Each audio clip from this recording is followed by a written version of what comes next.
Hi friends, నమస్తే.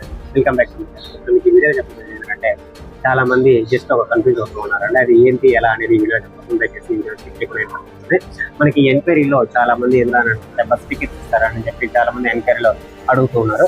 ఎంక్వైరీలు అయితే మనకి బస్ టికెట్స్ అనేది ఎటువంటిది ప్రొవైడ్ చేయాలండి. ఎంక్వైరీలో ఏంటంటే మనకి బస్సు ఏ టైంకి వస్తుంది, ఏ టైంకి వెళ్తుంది, అది ఎక్కడి నుంచి ఎక్కడ వస్తుంది, ఏంది అనేది మనకి ఎంక్వైరీలో మాత్రమే చెప్తారు. బస్ టికెట్ కౌంటర్ అనేది సపరేట్ గా ఉంటుంది, రిజర్వేషన్ కౌంటర్ అనేది సపరేట్ గా ఉంటుంది. ఎంక్వైరీలో మనకి అనేది టికెట్లు ఇదివరకు ఇచ్చారేమో కానీ ఇప్పుడైతే ఎటువంటి ఎంక్వైరీలు అయితే టికెట్ అనేది ఇవ్వరు. చాలా మంది డౌట్ ఎదురంటే బస్ లో తీసుకోవాలా లేదా ఎక్కడ తీసుకోవాలా టికెట్ అని చెప్పి చాలా మంది చాలా రకాల డౌట్ అడుగుతున్నారు. వాళ్ళ కోసం నేను ఈ వీడియో చేస్తున్నాను. దయచేసి ఈ వీడియోని ఎవరికి తెలియదు వాళ్ళకి షేర్ చేయండి. అట్లాగే ఈ వీడియో లైక్ చేసి సబ్స్క్రైబ్ చేసి. ఎంక్వైరీలో అయితే మనకి బస్ టికెట్స్ అనేది ఇవ్వరండి. మనకి ఏంటంటే ఎంక్వైరీలో బస్ ఎక్కడి నుంచి వస్తుంది, ఎక్కడికి వెళ్తుంది, అది ఏ టైంకి ఏ రూట్ అనేది మనకి ఎంక్వైరీలో చెప్తారు. బస్ టికెట్స్ అనేది టికెట్ కౌంటర్ సపరేట్ గా ఉంటుంది, లేదా బస్ టికెట్ కౌంటర్ అది సపరేట్ గా ఉంటుంది. ఈ విషయం చాలా మందికి తెలియక కొంతమంది కన్ఫ్యూజ్ అవుతూ ఉన్నారు. వాళ్ళ కోసమే నేను ఈ వీడియో చేస్తున్నాను.